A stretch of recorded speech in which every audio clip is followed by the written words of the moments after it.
Good morning. Today is Monday, April 7th, 2025. This is the New Hampshire House of Representatives Municipal and County Government Committee. I am Representative Diane Power, and the committee is convened today to hear 4 Senate bills. Now, please make sure that your cell phones are silenced, and please join us in reciting the Pledge of Allegiance led by Representative Dolan. Allegiance to the flag of the United States of America and to the republic for which it stands, one nation, under God, indivisible, with liberty and justice for all.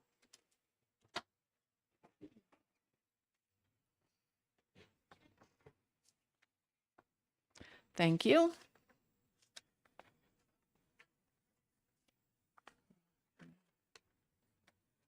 So I have a quick morning announcement. As I said, the committee is convened to hear 4 Senate bills. I do not expect that it will take 2 hours. However, if it does, as we approach the noontime hour, the committee will decide whether we want to push through past the noon hour, or if we will break for lunch and then proceed afterwards. So at this time, I will open the public hearing on Senate Bill 42 relative to the notice of death affidavits. And we have the prime sponsor here with us today, Senator Gray, to introduce the bill to us. Good morning, Senator Gray, and welcome to Municipal and County Government.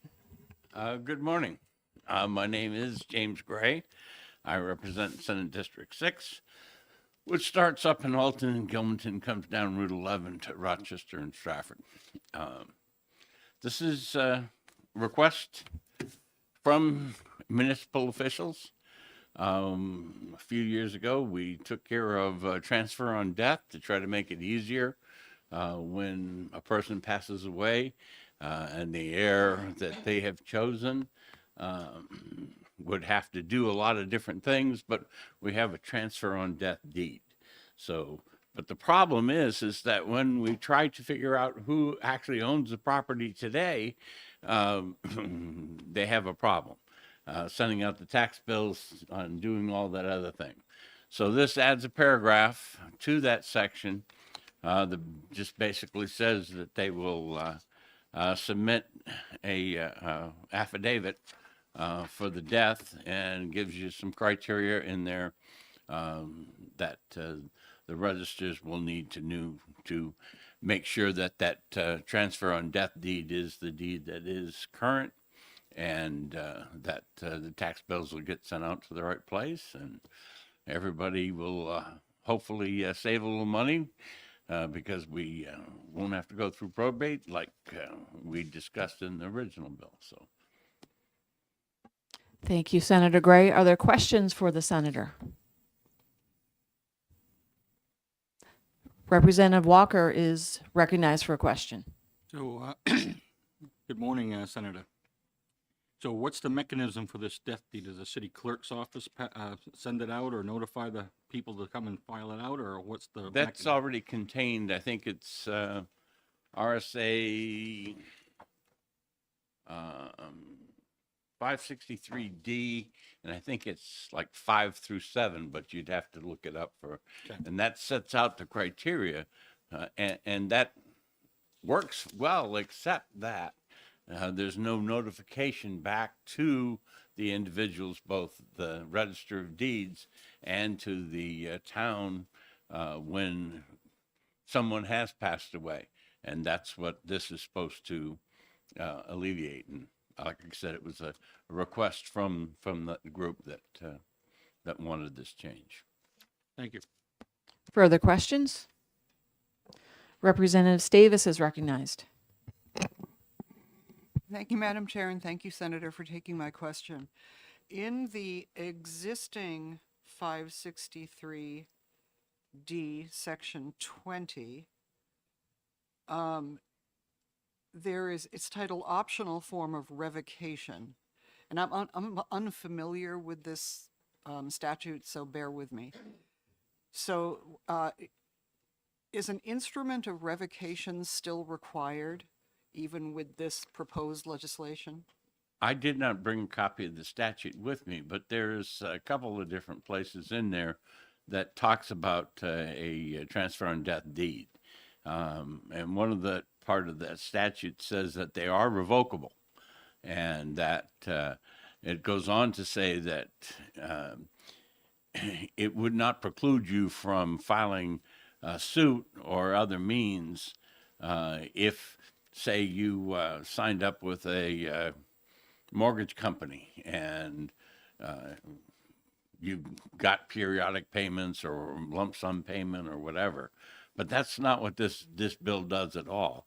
This is just limited to that when the person passes, that the government, Register of Deeds, the town needs to know that information so that the right person can be contacted for taxes or other means. Further questions? Seeing none, thank you. Thank you. Next, the chair recognizes Ms. Kate Horgan.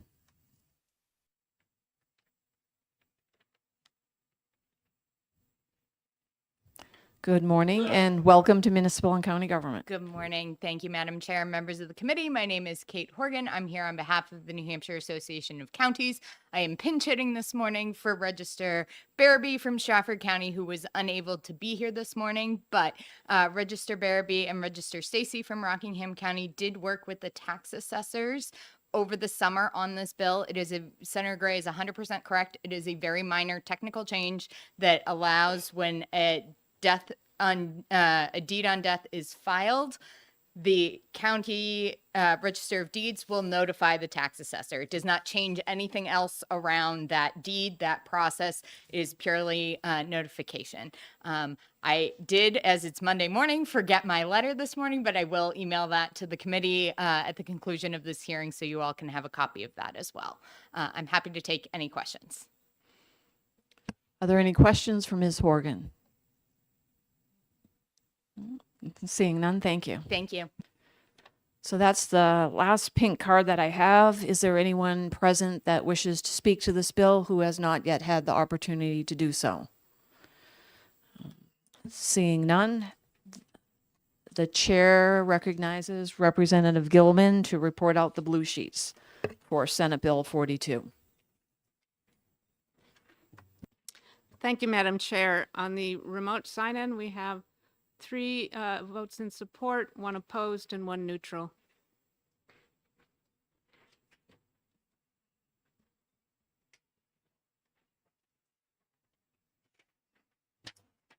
And on, excuse me, on the in-person sign-in, we have 2 in support. Thank you, Representative Gilman. And with that, the chair closes the public hearing on Senate Bill 42.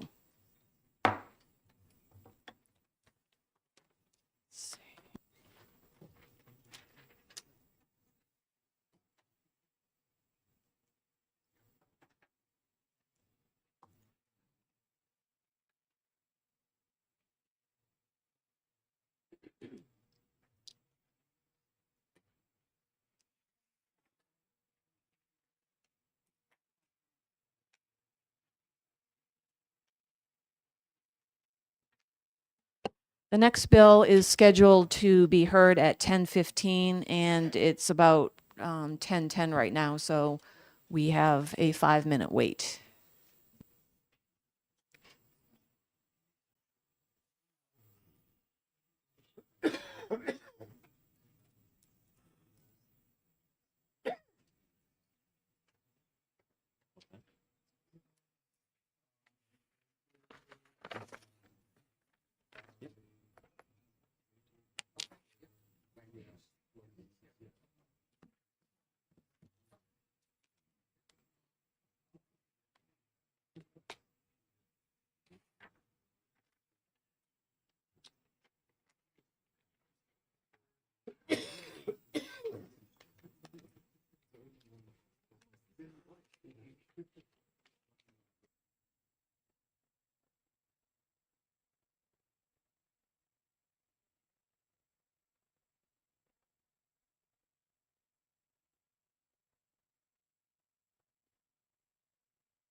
Okay, we have multiple clocks here in this room, and I'm going by the clerk's watch. So these clocks aren't accurate.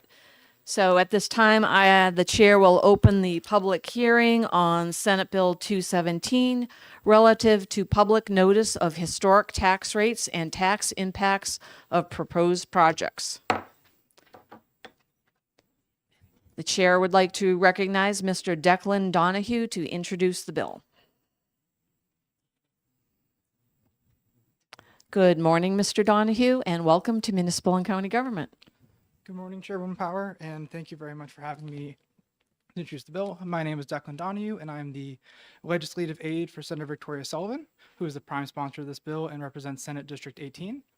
Due to initially having to introduce another of her prime sponsored legislation at this time, I will be introducing SB 217 on her behalf. Before I start, I would like to thank the chair as well as the other members of the committee for the opportunity to speak to you today. SB 217 states that every town must post the previous 10 years' tax rates on the front page of their official town website and social media. It also requires that towns post the year-over-year tax impact of certain proposed building projects per $1,000 of equalized valuation. This would require county taxes, local and state education taxes, town and municipal taxes, and precinct taxes to be included in the posting. These historical taxes are available to municipalities on the Department of Treasury website. If you have any questions, Senator Sullivan will speak to the bill after my introduction. Thank you for your time, and once again, I appreciate the chairwoman and the entirety of the House Committee on Municipal and County Government for having me today. Thank you. And you will not take questions, correct? No? Okay. Thank you. Next, the chair recognizes Senator Sullivan.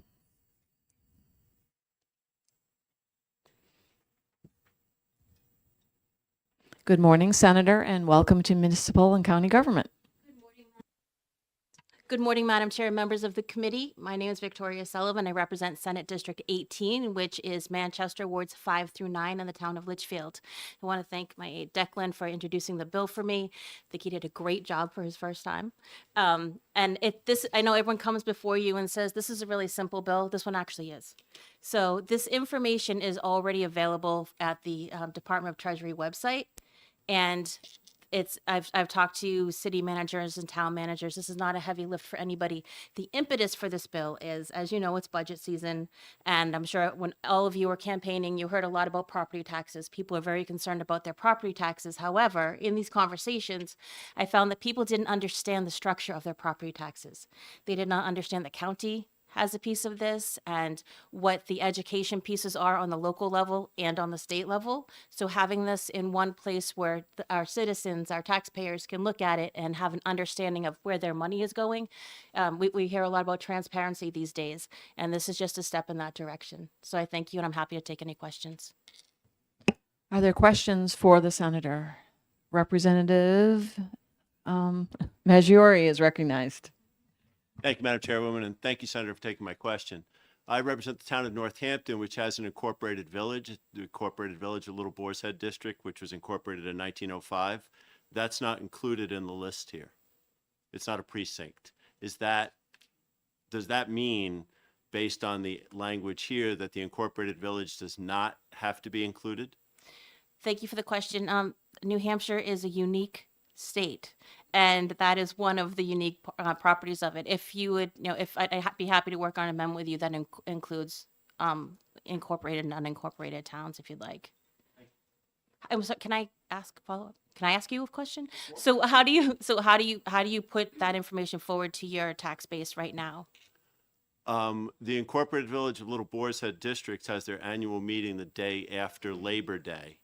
Then at that point, they set their tax rate, which is $1, $1.50, whatever it is. That then is incorporated into the total tax rate, which travels forward with the budget process until we get to deliberative session. It's not a number that changes; it's just a number that travels. So everyone knows the Little Boar's Head District has, $1.38, whatever the number is. Thank you. Further questions? Representative Frocht is recognized. Thank you, Madam Chair. Thank you, Senator, for taking my question. I understand your rationale for wanting to make the information easily available to the public, particularly during budget season and voting season. However, I don't understand why you are recommending or insisting that the information be on the home page of a town or municipal website. Could you elaborate on your reasoning for that, please? Of course, and thank you for the question. Because people had, when I was putting the information out there for people to find, they struggled with finding it, and they know how to get to their Facebook page or their website for their town because that's where they go for dump hours.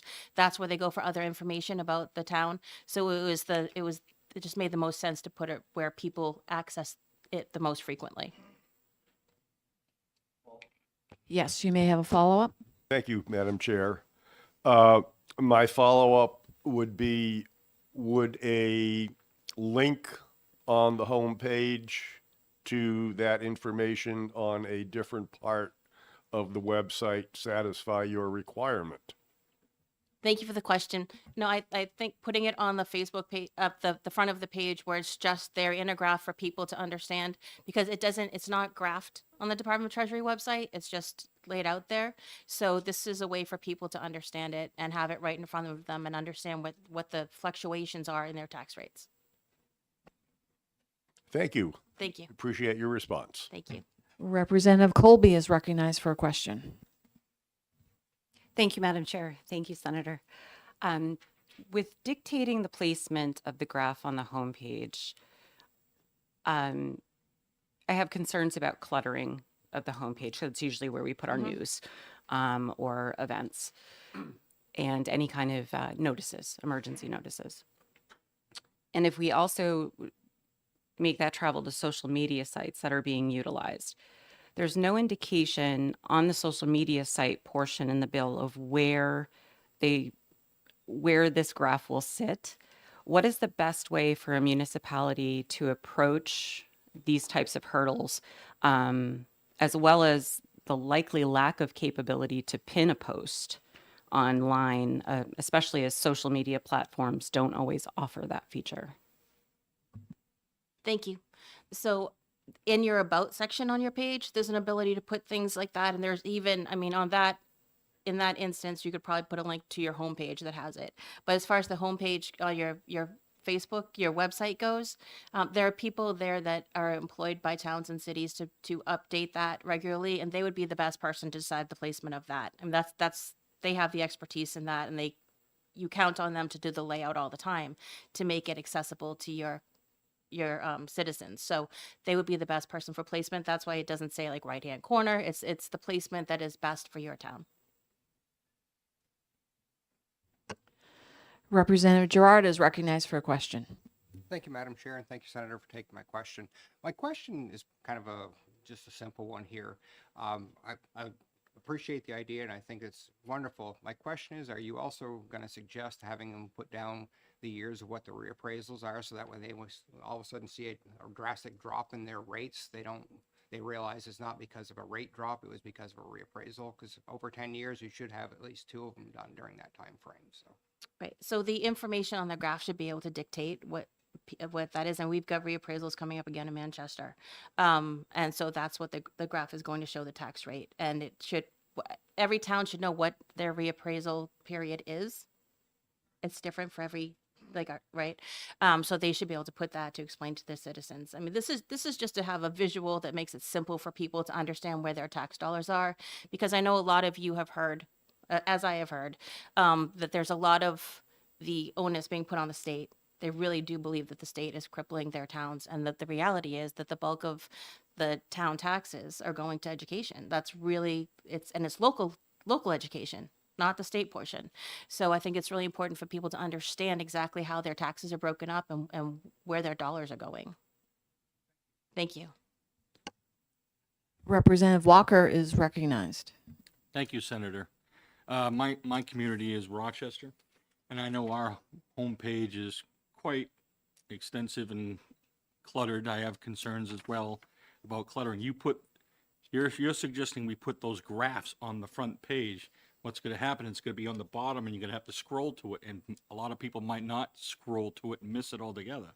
It would be better off having a link to it, hit it, and another page pops up with all the graphs. That would probably be a better solution for that. What's your thought about that? Thank you. Again, people will really wanted to have the information in front of them, and clicking links gets people just get annoyed by annoyed by it. There's so much information these days that they're clicking to, and links are often broken and they don't work. That's why having it right there when they come onto the page, just being visible to them. And this doesn't have to be a huge graph that's taking up the whole page. You know, whoever designs your website is going to be able to find placement for it that is suitable for your town. Well, if I may, Yes, you may have a follow-up. if what you're suggesting, you're assessing a graph for county taxes, local education, state education, town taxes, and precinct taxes. That's a lot of graphs. It's going to be on the bottom of the webpage, and it's going to be, you have to scroll to it, and people are going to miss that. People, like you said, want it right in front of them, click on it, and you're done. But if you're suggesting you put those graphs on the front page, it's not going to be that simple. Again, I'll just reiterate that would be up to your web designer to figure out the best placement for that on your website. Further questions? Representative Stavis is recognized. Thank you, Madam Chair, and thank you, Senator, for taking my question. Do you know for a fact that every New Hampshire town and municipality has a web designer? Thank you for the question. So if they do not have most have a website for their town. If they do not, then they defer usually to a social media account. That's why it says, that's why it includes the social media accounts. Follow up, Madam Chair. Yes, you may have a follow-up. Thank you. In line 5, and on any social media pages utilized by the city or town, I find that a very loose and nebulous statement. I don't know what that means. Does that mean if the rec director goes on Facebook to publicize an event, that is a utilization of social media and therefore the graph has to be published there? That would What not, does that mean? Thank you for the question. That is not the intent, and that would not be my interpretation.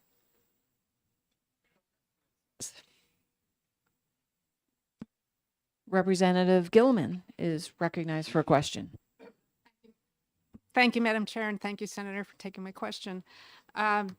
When property revaluations occur, different types of property, zone property, or residential versus commercial, manufactured housing versus stick housing, they are appraised at different, or revalued because of sales at different rates. So how on a graph, when you say just show that it was a revaluation, how do you show all of those different aspects on a graph that has all that other information? Thank you for the question. So this information, as it's stated in the bill, is the information that's taken from the Department of Treasury website.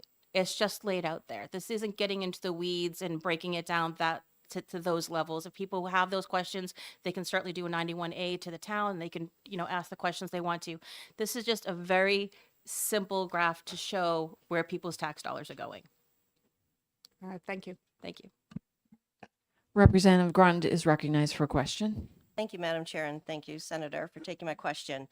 So on part 2, so starting on line 13, it talks about posting on the front page of websites, official, et cetera, summary of all proposed taxpayer-funded building projects. What's the timing of posting that? There's town meetings, there's public hearing, there's deliberative, there's voting, there's while you're doing the budget, and those numbers can change up until you hit deliberative. So what's the timing? There's nothing in there that says when we're posting this. So the timing would be when the project is proposed. So if you're proposing a project and you've got numbers in front of you when you propose that. If the numbers change, the numbers change. I mean, I understand we've got projects that, are proposed at one time and they're not built for 10 years, right? So those numbers change. And so, I mean, again, this is just to be transparent to the taxpayers. And if there's a deeper dive that they have to do, they could do a 91A to dig deeper. But this is, you're proposing a project, you want to put a new school, it's going to be $93 million. You put that in the Facebook page or the website so people understand it's coming, and then they're able to interact with the town or the city or show up at meetings if they want to. It's just to give people the information out there so they know what's going on with their town or their city. Can I follow up? Follow up? Yes, thank you.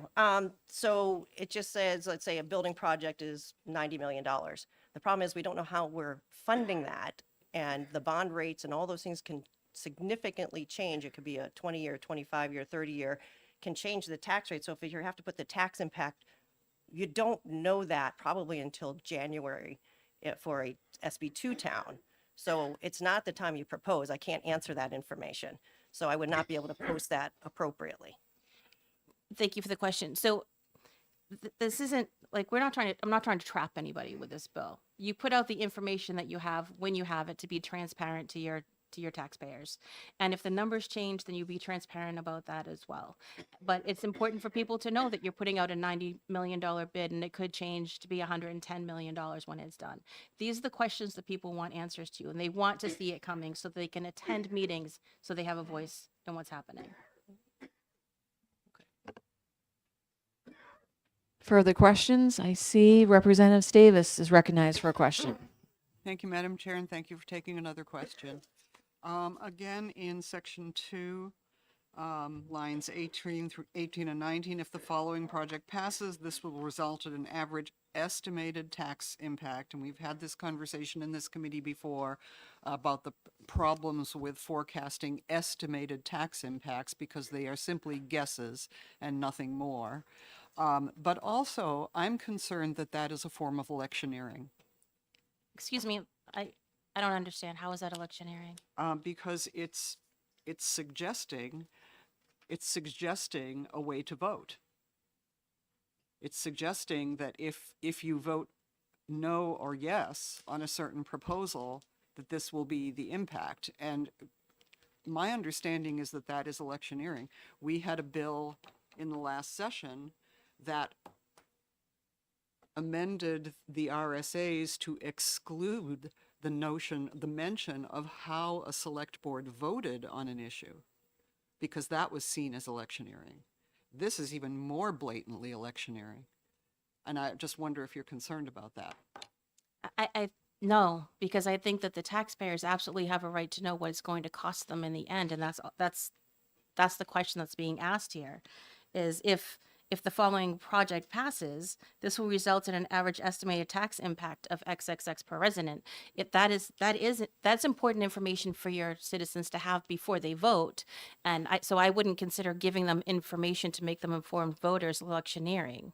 Is that the question for me? I think that just justifies why this bill needs to be passed. Thank you.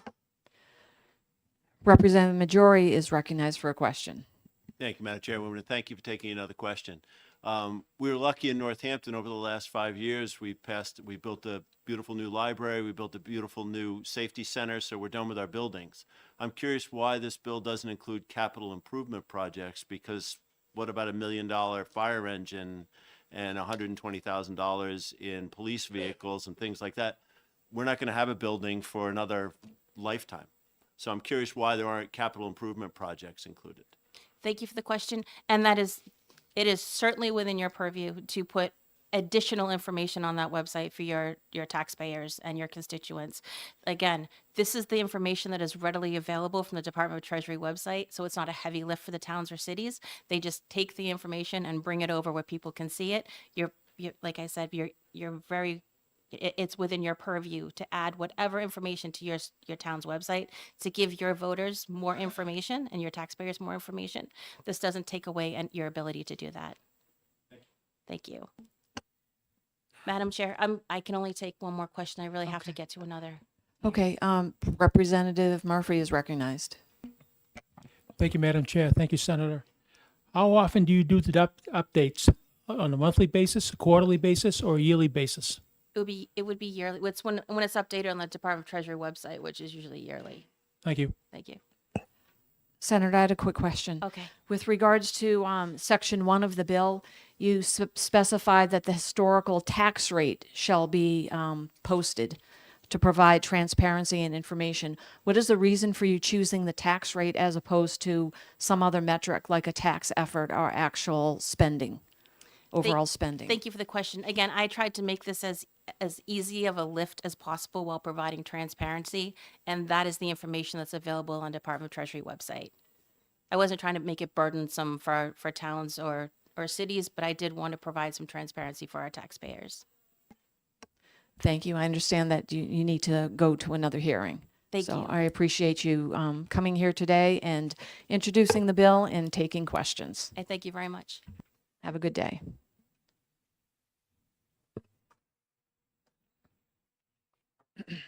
Next, the chair recognizes Mr. Eric Power.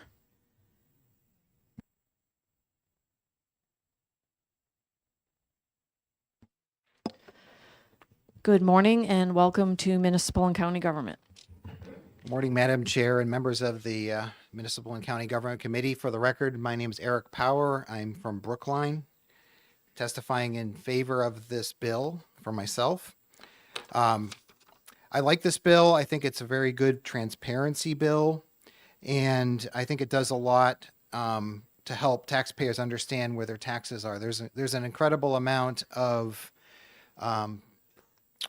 lack of knowledge of how taxes work in New Hampshire, because I've talked to people. I'm very familiar with it, but when I talk to people around town, they get shocked usually in October, November when they get their tax bill. How did this happen? And they don't really know how everything works. So I think that this showing the tax rates for the past 10 years is a good idea. I would suggest also, or instead of tax rates, because tax rates can go up and down with reevaluations. They can go up and down with the market because of, the changes. Not every, as suggested earlier, not every type of housing and property goes up at the same or down the same rate. And so a more useful metric, or in addition to, would be a tax effort metric. So the tax effort is, for each of these 5 categories, the tax effort is each year, how much does you have to raise for county taxes in your town or city? For your local education, how much do you have to raise for local education taxes? There's a tax effort, and that gets divided by your property valuation. I think that's a much more useful metric, because that's going to show what's happening, because when you look at tax effort, that is what becomes your tax rate. That's used for your tax rate, but the tax rate can go up and down depending on evaluation. So I think it's much more valuable to look at spending trends, and in this case, I think it's more valuable to look at tax effort trends, because the tax effort is really your spending minus your revenues. So I think if you get more revenues, you can spend more for the same tax effort. So the tax effort, I think, is showing a graph of the tax effort over 10 years for each of these is valuable. I do this for my own town to help educate voters on my own each year, so I'm familiar with this process. This data is all available on the Department of Revenue site. You can get tax rates, you can get tax efforts, you can get total appropriations. They have a spreadsheet for each year for all towns and cities in the entire state. So the data is sitting there ready to be done for anybody that needs to do it. So it's not a mystery on how you do that. I did hear the concern about the putting the graph on the front page. I think there's a couple of different ways to go there. I think, I do hear the concern about being cluttered. Yes. There's also a way you could make a small icon of a graph, so it would be small, and you could say, click on this for more, and it has a title on it. So you could meet the intent of the law by having the graph there, and if they want to click on it, that they actually see an icon of the graph, they click on it, then it becomes a bigger graph. So it minimizes the problem. It's not quite a link. It's kind of an icon link. That would be something to consider for that. As far as precinct taxes, my understanding is a precinct is another name for a village district in New Hampshire. Maybe the committee can look into that, but I think that's the case. If you have a village district, precincts and village districts, but I'm not 100% sure on that. Excuse me. There, no sidebar conversations when a witness is giving testimony. So as far as in paragraph 2 of the bill, I like that idea there as well. I think there does need to be some timing in there about when you're going to post that information on each of the projects that are being thought about. I would suggest something like 10 days or 5 days or something on that order before the budget hearing that happens in the town. Some budget hearings are earlier because of SB2, some are traditional towns. And also, it does mention schools, so there needs to be something to talk about coordination with the school or school districts in your town. If they're proposing some sort of building project, they're going to need to get that information to the town or towns that are involved. So I think those are some things to consider. I think it's a really good idea to have the idea of what's happening. I know in Brookline this year, there was a bond, and we didn't even know how much it was going to be. It was really kind of mysterious. They changed the website. You didn't really know until the warrant was published about a week before the town meeting how much they were planning on spending. If you had that interim information, people would know more about what was going on. So having that information on the website would be useful. And I also heard a question earlier about, what kind of projects you'd put on there. And I would suggest that anything that's bonded or leased, maybe it's over the figure of $100,000, which is what is used for a figure for bonds when you have to have a public hearing, might be useful. So if there's any proposed bond or lease over $100,000, maybe that's a good metric to have it publicized on the website about how much you're planning on spending, perhaps an estimated tax impact, and maybe over multiple years. And also, if it's a lease or a bond, what are you planning on a duration at that time? Are you planning on a 10-year, 15, 20, or 30-year? I think that would all be useful information for the taxpayers. I think the more that taxpayers know about this, the more informed they are and the better decision they make when they're voting ultimately at town meeting or on election day, and how they also go to their deliberative session being more prepared. So I think for those reasons, this is a good bill. I think it could be tweaked and made a little bit better. And I hope that you will find this bill ought to pass with amendment, and I'll take any questions. Thank you. Are there questions? Representative Germana is recognized for a question. Thank you, Madam Chair, and thank you for taking my question. My question lies with the 10-year aspect of this, especially in social media posts. If they're posting those 10 years and then a potential proposed project coming in, these rates and the money involved are going to be completely different, especially considering COVID that's happened since that 10 years ago, and then the tariffs we're getting hit with now. I'm just worried that this is going to be misleading going back that far into a completely different economic climate. I wanted to see what your thoughts are on if that could be misleading for taxpayers. Thank you for the question, Representative. I think if you look at the history of 10 years, I think that's a valuable metric. I have looked at ours because of my town. I've been interested in it, and I did see some things that were interesting. We saw taxes go down and then taxes go up because in 2021, 2020, COVID, and we did get flooded with some federal money, which when you look at tax efforts, it makes the tax effort go down. So, but I think that is history. So it's backward looking. And I think what this section 2 is forward looking on things that are big projects. I think people can separate those two and see here's where we've been and here's where we are going. And I think they're both interesting for the taxpayer to understand, where things are. If you've seen your taxes go up and you get your property tax bill, everybody complains about their property taxes. Why are my property taxes so high? Well, you can go and look and say, oh, the schools are spending this. Oh, it's the town spending this. It's the county. At least you know the components and the magnitude. If the county goes up by 20%, sounds like a lot of money, but it's such a small part. It isn't if you look at it in a graph. So if they put it on a line graph and they show it all, I think it's valuable. I don't think people will get confused by actual historical data. And like I said, the data is there available, but it's all in Excel spreadsheets on the Department of Revenue site, and it's not easily consumable. And if I want to get my town, I got to go to like 10 spreadsheets to pull the data out. Follow up? Yeah, thank you. Thank you for that. Yeah, thoughtful answer. I'm sorry, I forgot my follow-up. Okay, we can come back to you when you remember it. Representative Grund is recognized. Thank you, Madam Chair, and thank you, Mr. Power, for taking my question.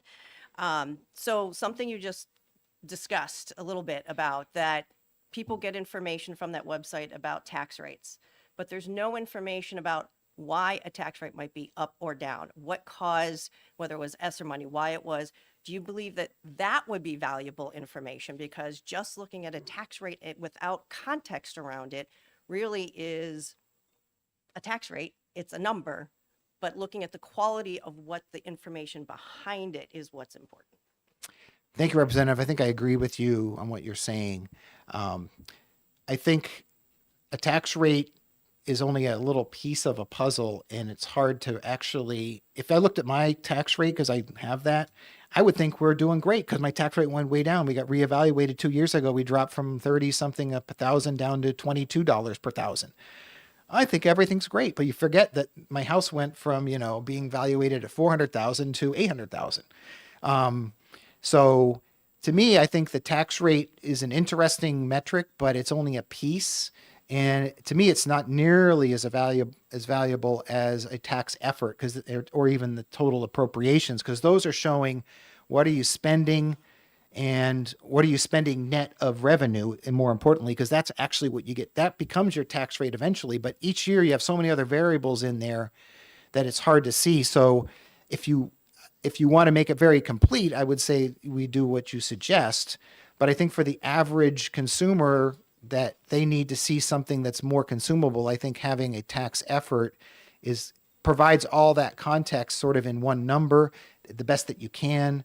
And that's what I would suggest. Because I think the other piece would put a much bigger burden on a town to put that all information together.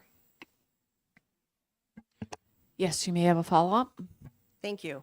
So then putting numbers on a graph, do you believe that helps a citizen, a voter, make a voting choice versus understanding what's behind it to understand how they should vote? Thank you for the question. I think it does both. I think if somebody looks at a graph, it might cause them to inquire a little bit more about what's going on, which I think is a healthy thing. Why did we see this big increase in the school this year, for example? Or why did we see this increase in the town? Why do we see this decrease? So I think it's a good point for them to start and ask questions and inquire. And I think people want to know, my taxes when I moved into town were $7,000 and now they're $15,000. How did we get there? What are the things driving it? And I think that's a piece. I think the graph is sort of the first step in getting people engaged into seeing what's going on and have them think about what's going on. And at that point, then they'll be more informed voters. Further questions? Representative Gilman is recognized for a question. Thank you, Madam Chair. I understand your recommendation of asking about the tax effort as opposed to the tax rate. What do you think is going to happen to this graph? Let's say the bill isn't amended. What is your opinion about the graphics on the graph where we have as I imagine it, the year and then the tax rate on the vertical? And then we're going to have all these asterisks and diamonds and whatever to talk about this year revaluation, this year default budget, this year bond issues or something. Do you have an opinion about how complicated this graph could get? Thank you for the question, Representative. I think the minimum that you have to do, from my reading on it, if it's not amended, is you have to have a graph of 4 or 5, depending whether you have precincts or not, of either bar graphs or line graphs for 10 years. Anything else you put on there is on the town's decision. It was suggested that you would put in reevaluation. Maybe that's useful. I think that when the town, the selectmen, city council, budget committee, whoever's working on this graph, they would probably decide what level of detail they would want to put in there and leave that up to them. I think that I think the tax effort does capture a lot of the details because it actually shows how much you're spending net of revenue, and there will be much fewer asterisks and everything else. And it's up to the town if they want, and the city if they want to put in that information. They don't have to, but it could get crowded if they get carried away. I agree. So you definitely want to put in, you want to keep it as minimal, but as informative as possible. And that's a fine line to walk. Thank you. Further questions? You're all set. Okay, seeing none, thank you. Thank you, committee. So that's the last pink card that I had on this bill. Is there anybody present? Yes? No? Okay. So I will ask, is there anybody present who wishes to speak on this bill who has not yet had the opportunity to do so? So seeing none, Representative Gilman is recognized to report out the blue sheets. Thank you, Madam Chair. On the remote sign-in, we have 9 in support, 41 opposed, and 2 neutral.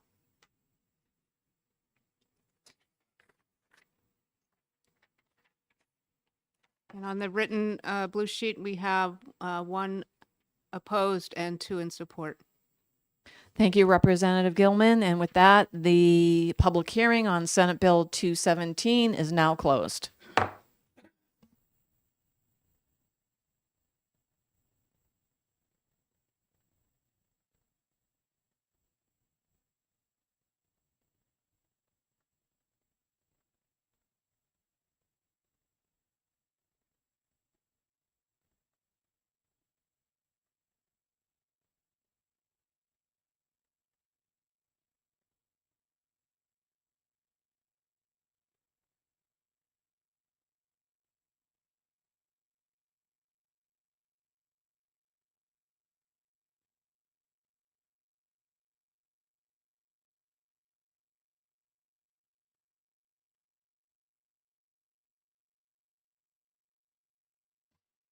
At this time, I will open the public hearing on Senate Bill 78 relative to the Zoning Board of Adjustments appeal period. And with us this morning, we have Mr. Pete Mulvey representing, I see Senator Murphy.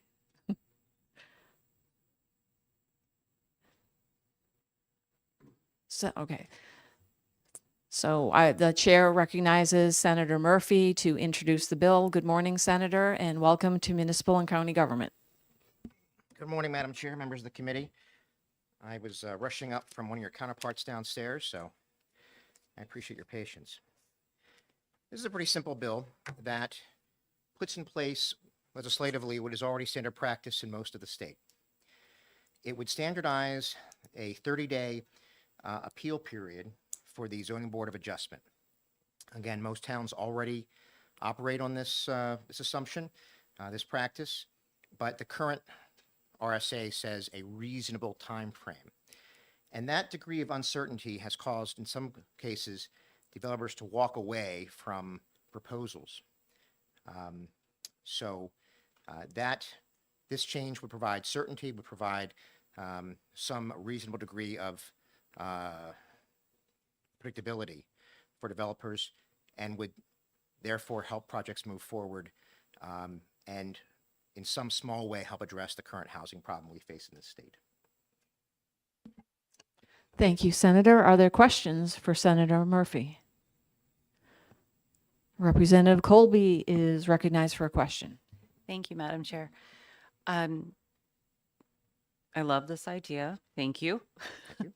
I'm just concerned about mandating it at 30 days. It seems really tight. Municipalities struggle with zoning board members and candidates all across the board. Right now, for example, Plastow, New Hampshire, they can't meet a quorum requirement due to changes made at town meeting for how the zoning board works and who can be official members. The bill includes no alternative options for these towns. What would be your suggestion for a town who's facing these kinds of challenges? Thank you for the question. 30 days was chosen because, one, it is standard practice in most of the state, and two, it is the standard length of time used for other similar statutes throughout the planning and zoning statute. So it seemed to make a lot of sense.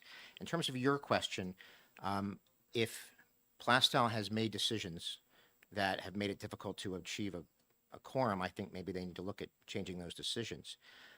Having said that, the bill is in your committee, and whatever changes you make to the bill or consider to the bill is out of my control.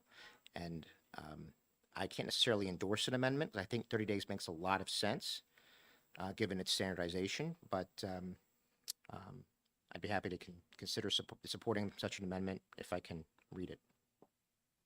Thank you. Representative Grund is recognized. Thank you, Madam Chair, and thank you, Senator, for taking my question. So it's funny, I'm from Amherst, so that was brought up, and I think in your hearing. So I spoke to our zoning chair, I spoke to our select board chair, trying to understand what's behind all of this. And the concern is that where it came up was septic tank, when new septic tanks were being put in. And there was a neighbor who had people putting septic tanks in on either side. As soon as they started digging, he noticed they were close to wetlands. And he went to the building inspector. He went to the zoning board like, hey, something's going on. So he started working with them, saying, we need to move these septic tanks. They're being built. They're not being built in the right place. They're too close to wetlands. And through this work, over a couple of weeks, they passed the 30 days. When they decided to keep building those septic tanks, he put in an appeal to say, you need to stop them. It went through the process, and the zoning board agreed with him. It was then appealed to the Housing Appeal Board. Housing Appeal Board did not use the Amherst laws that are on our books that say reasonableness. They said, nope, you missed the 30 days. And he said, but I was working with them to try and correct it. So my concern, and where it came from our town, was 30 days is not the way we've ever operated. And that they're not saying no, they're just said 30 days is too tight.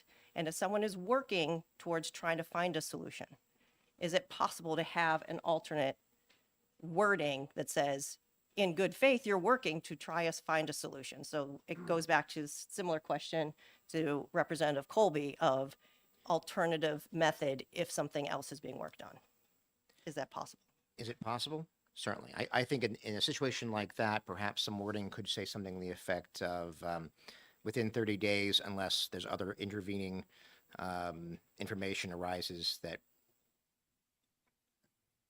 makes sense to push it. You see where I'm going with this. I'm not locked in on this bill word for word. I'm simply seeking to provide developers with some degree of reasonable predictability so they can move forward with projects and not walk away from them. Representative Majori is recognized. Thank you, Madam Chairwoman, and thank you, Senator, for taking my question. 30 days, is that from the issuance of the decision? That's in the issuance of the decision, yes. Okay, thank you. Abutters and such would have 30 days to appeal. Further questions? Representative Walker is recognized for a question. My community again is Rochester, and we're a city, and we already worked to the 30 days, so the 30 days doesn't preclude us from doing anything at this point, but it's already working in the city of Rochester, so. Thank you. It seems to be the case in most of the state. They shoot for a 30-day window. Additional questions?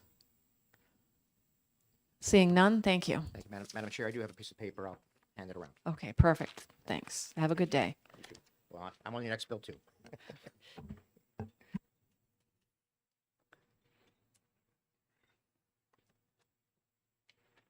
Next, the chair recognizes Mr. Jim Geiser. Yes. Good morning and welcome to Municipal and County Government.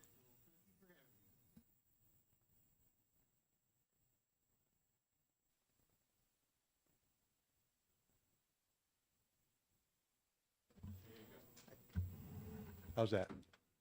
Alrighty. Jim Geyser, live in Sandwich. Have lived in Sandwich for just about 40 years.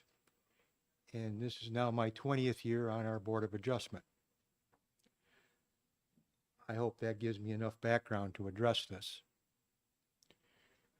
We have dealt with this issue fairly recently, this 30 days, the reasonable time.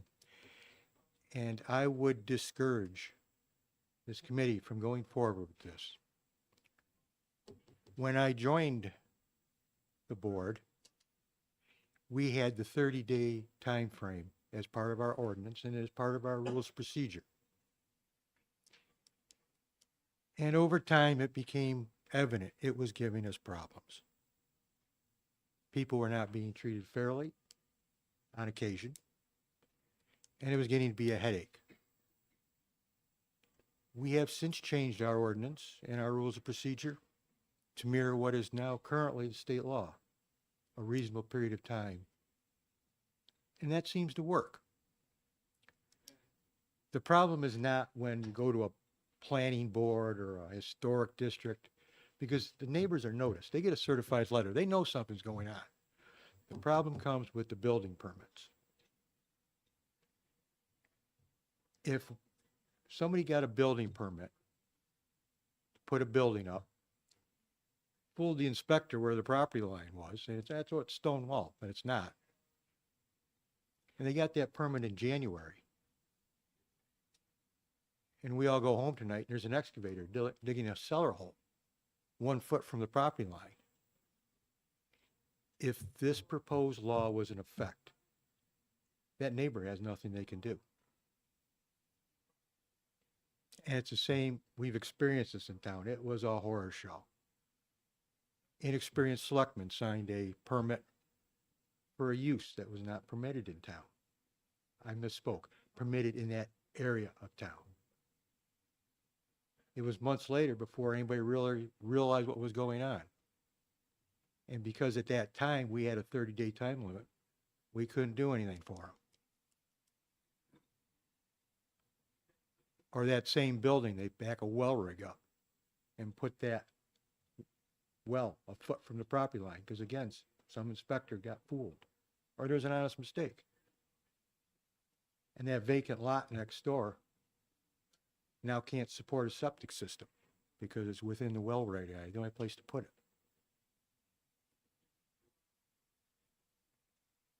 I would encourage this committee to have confidence in local zoning boards of adjustment.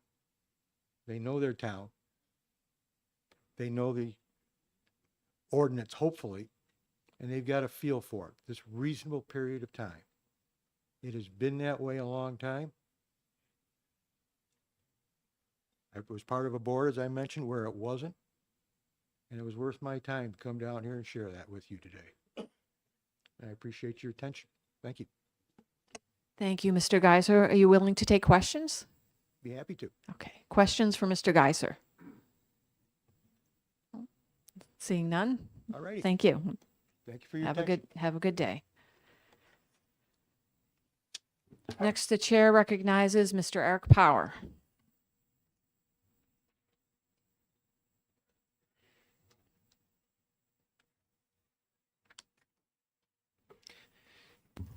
Thank you, Madam Chair and members of the Municipal and County Government Committee. For the record, my name is Eric Power. I'm from the town of Brookline, serving in my 5th year on the Brookline Planning Board, but representing myself here.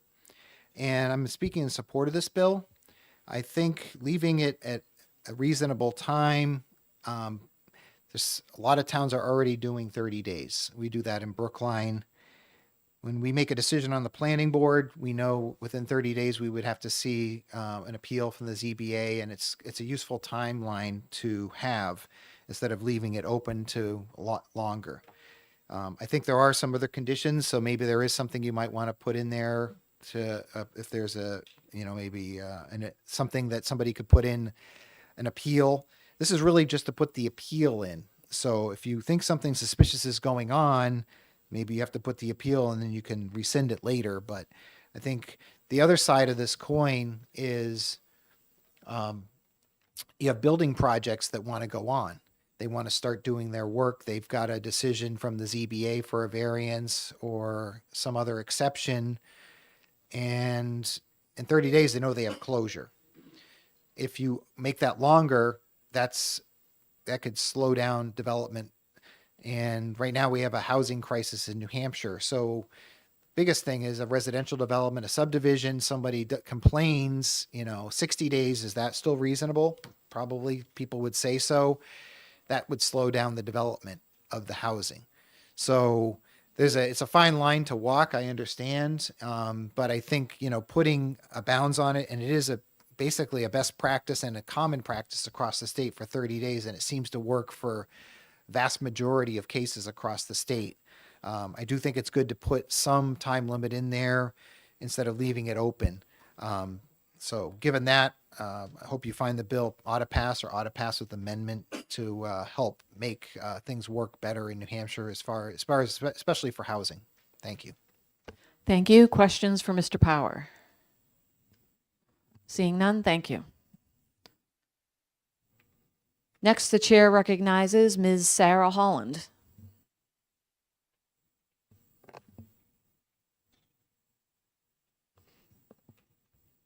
Good morning and welcome to Municipal and County Government. Committee. My name is Sarah Holland. I am the 2025 Chair of Public Policy for the New Hampshire Association of Realtors. I'm a licensed real estate broker as well as a real estate educator. And I am here on behalf of the realtors requesting your support of Senate Bill 78. Currently, state law requires that the applicants and abutters are granted reasonable time to submit their appeal for a decision to Community Zoning Board of Adjustments.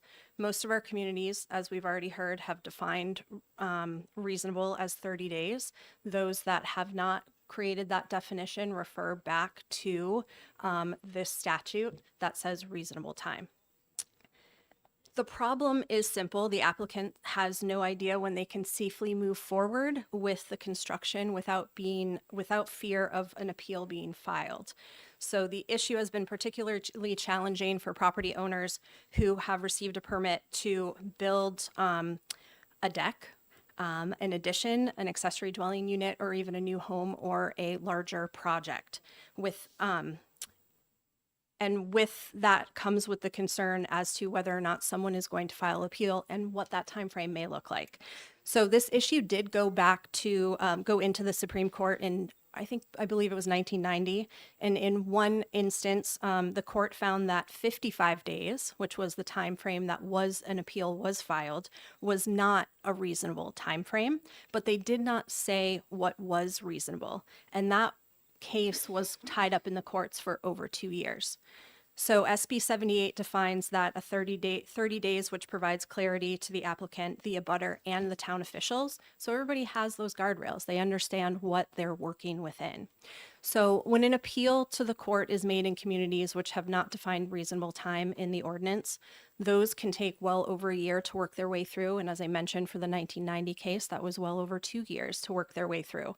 So there's a significant burden that falls on not just the property owner, but also the town as well, and taxpayer dollars to work that through. So it's also important, based on the previous testimony, to underscore that this bill does not impact in any way the amount of time that the ZBA has to consider the appeal, just a time frame in which the applicant and abutters must submit an appeal. So the process after that is up to the discretion and the rules and regs of that zoning board. Previously stated from the gentleman from Sandwich regarding implications where a property owner was not following the terms of the permit. There is some legal recourse for the abutters and for the town to find that person in violation of the terms of that permit, and that would be outside of this appeals process. So the realtors ask for your support in SB 78, and I'm happy to take any questions. Thank you, Ms. Holland. Questions? Seeing none, thank you. Thank you. And that was my last pink card. Is there anyone present who wishes to speak to this bill who has not yet had the opportunity to do so? Seeing none, the chair recognizes Representative Gilman to report out the blue sheets. Thank you, Madam Chair. For this bill, and the remote sign-up had 8 in support, 7 opposed, and 1 neutral. And the blue sheet's making its way.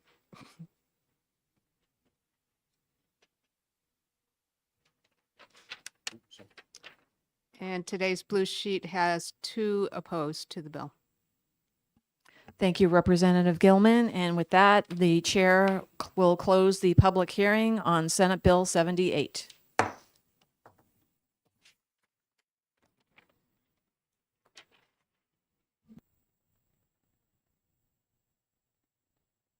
Senator Murphy, when you get a chance, could you fill out pink cards for the 2 bills?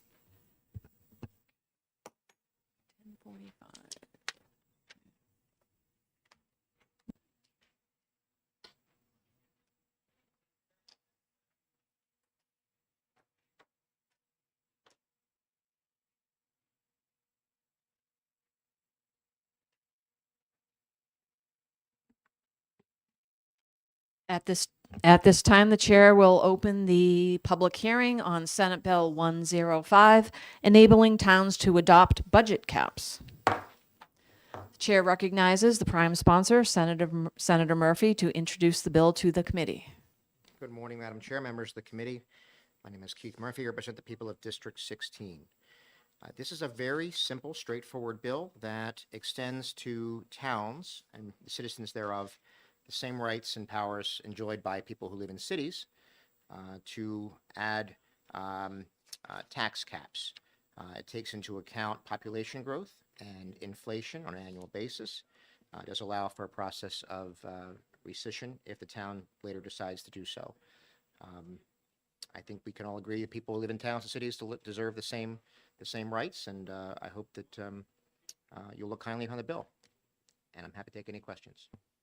Thank you, Senator Murphy. Questions for the senator? Representative Colby is recognized for a question. Thank you, Madam Chair. Thank you, Senator. Towns, I believe, already have this ability with adoption procedures that are listed in RSA 32.5C, and then again a set of metrics under 32.5B for local tax caps. I believe they have Are it. any of these statutes being rescinded with the bill, or how will SB 105 work in conjunction with the well-established statutes? Thank you for the question, Representative. My understanding is that school boards, school districts have this power and ability, but not towns, not in this fashion. So if you believe otherwise, I would certainly like to see that. It's possible, but then you would have caught something that passed the entire state Senate, which we're not perfect. We make mistakes. It's possible. Further questions? Representative Majori is recognized for a question. Thank you, Madam Chairwoman, and thank you, Senator, for taking a simple question. I heard you say tax cap, but this bill's budget cap. I just want to make sure it wasn't amended. Yeah, it's correct. Okay. You're correct. Thank you. Further questions? Representative Grund is recognized for a question. Thank you, Madam Chair, and thank you, Senator, for taking my question. On line 7, it starts talking about shall not exceed the current per resident expenditure. What is a current per resident expenditure?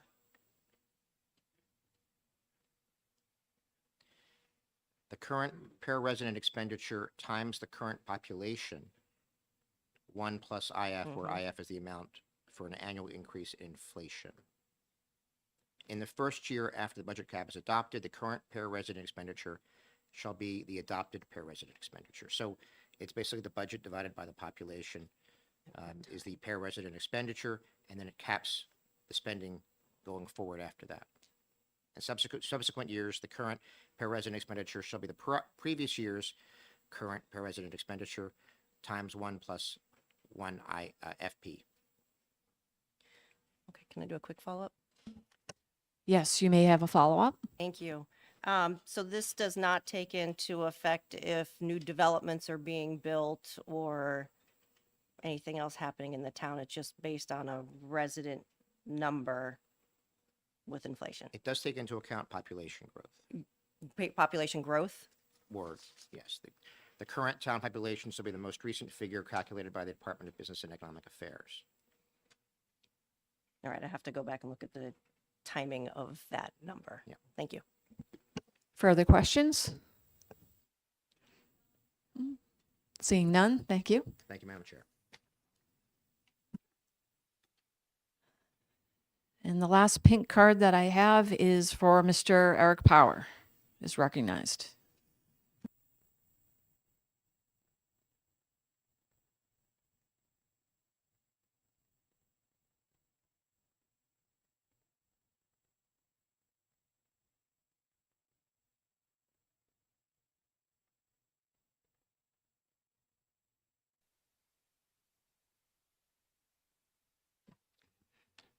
Good morning, members of the Municipal and County Government Committee and Madam Chair. For the record, my name is Eric Power. I'm from the town of Brookline, representing myself and in favor of SB 105. SB 105 is a town budget cap. It's enabling legislation. So currently in law, we have RSA 32.5B and C, which is local tax caps. If you have a local tax cap, that's really what they call a local tax effort cap. So it's a cap on your tax effort from year to year. So if you get more revenues, you can spend more money. So in RSA 32.5 E and F, we had a new law that was passed last year that was sponsored by Senator Murphy, which is the school district budget cap. A school district budget cap is for school districts only, and it's a budget cap, not a tax effort cap. So it's the amount of spending of the total appropriations that you can pass is limited by the budget cap unless you override the budget cap. All this bill is doing is it's adding that same budget cap to be available to towns. They were left out. They do not have that capability currently.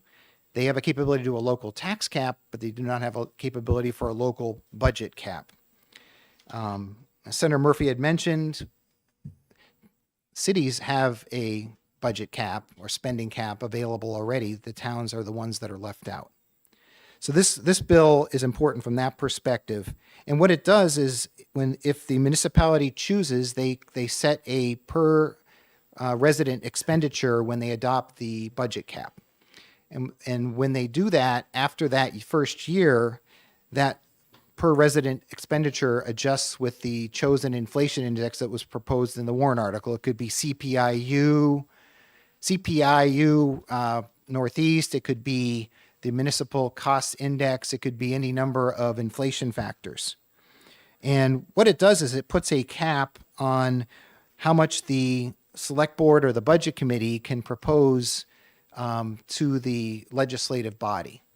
And like the school district budget cap, it has an override mechanism that is overridden with a 3/5 majority vote, which is different than the local tax cap, which is a simple majority vote right now. So I just wanted to talk a little bit about the example I handed out. It's just a graph, and I actually applied this to my town of Brookline just to see, so you could see how the budget cap works. And these numbers are all from the Department of Revenue Administration. And so the assumption here is that in 2019, this bill was law, and that the town of Brookline voted to adopt the town budget cap at $967.66.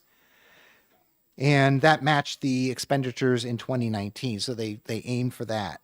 And then after that, the dashed line shows how the budget cap adjusts upward each year based on inflation that year and the growth of the town, which is reported by the state agency. And that's available in every August every year by law. And you can see in 5 of the 6 years, the actual appropriations that we had in Brookline actually exceeded this theoretical budget cap. But you can see that it went up and down a little bit.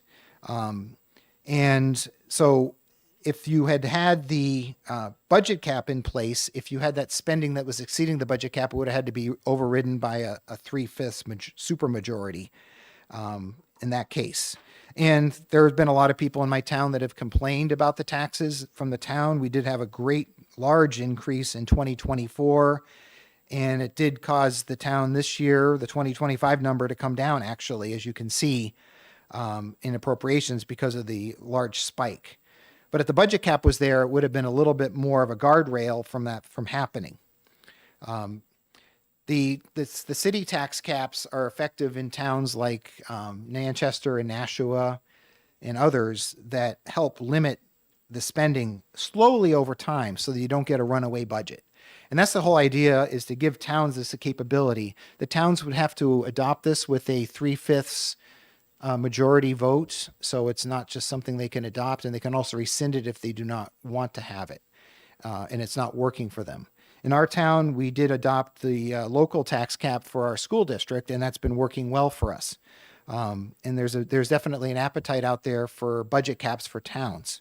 So for those reasons, I hope that you find this bill ought to pass, or ought to pass with amendment, and I think it would be a very useful tool to give to towns to choose if they want to put a budget cap on their spending each year. Thank you. Thank you. Other questions? Representative Gilman is recognized for a question. Thank you, Madam Chair, and thank you for taking my question. Can I ask you, and this may be an example of the taxpayer that doesn't know it's happening, the spike in the total appropriations in 2024, and this is leading up to, why someone's proposing this, but also, is this, in your opinion, clear? Because I'm asking you the question, what is that appropriation? Why is it so big? I think that's an interesting question. That year, we had some extra spending on, I believe, a fire truck, and we also had some legal expenses that were higher than normal. But a lot of people in town, if they don't see these kinds of graphs or see anything, they don't know why. And this causes them to ask the question, wow, that really did impact us. And I think it's informative for folks to understand what's going on. Going back to the other bill a little bit, but if you had the budget cap, you would have had to override the budget cap, and I think that it was all that excess spending actually needed. By a simple majority, it was passed. If people knew that we'd be overriding a cap, they might think twice about doing that, and it might bring the spending, and you might have some discretionary things not passed that year. So I think that's why it's useful as a tool. Further questions? The chair recognizes Representative Grund. Thank you, Madam Chair, and thank you, Mr. Power, for taking my question. So the budget cap would include not just your operating budget, but also the special warrant articles. Is that correct? Yes, that's correct. The budget cap is all appropriations in the warrant that year. Okay. Can I follow up? Yes, you may. Thank you. So then you're taking like purchase of fire engines, building of roads, labor contracts, which have always passed with a simple majority.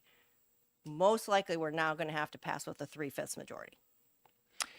Thank you for the question. So the purpose of the budget cap is to allow reasonable increases based on inflation and based on population growth.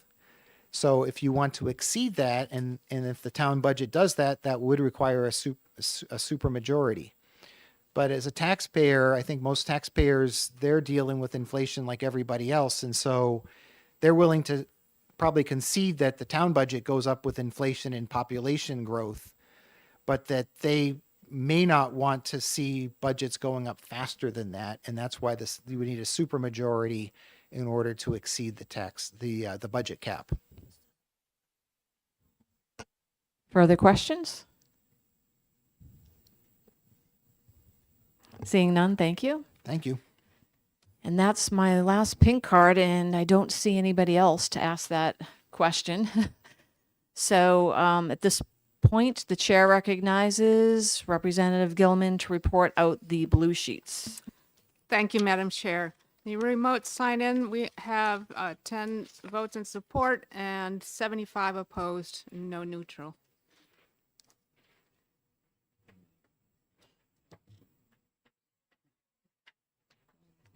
Yeah, and the blue sheet has nothing. Thank you. Thank you, Representative Gilman. And with that, the chair will close the public hearing on Senate Bill 105. Okay, so the time is approximately 11:30, and we have finished our publicly noticed business for today. We do have one additional Senate bill that has been referred to this committee, which we will be hearing at some point in the future, and we will be execing the 5 Senate bills that we have after crossover. Are there any questions? Representative Walker? So that is correct. So I just said this is the last Senate bill that we need to have a public hearing on. We did not hold that hearing today. So that will be at some time in the future to be determined. Additionally, as a reminder, we have a House session scheduled for Thursday beginning at 10 a.m. So please be attentive to the House calendar for when we will be meeting again. Any other questions? Seeing none, our business is concluded for today, and we are adjourned.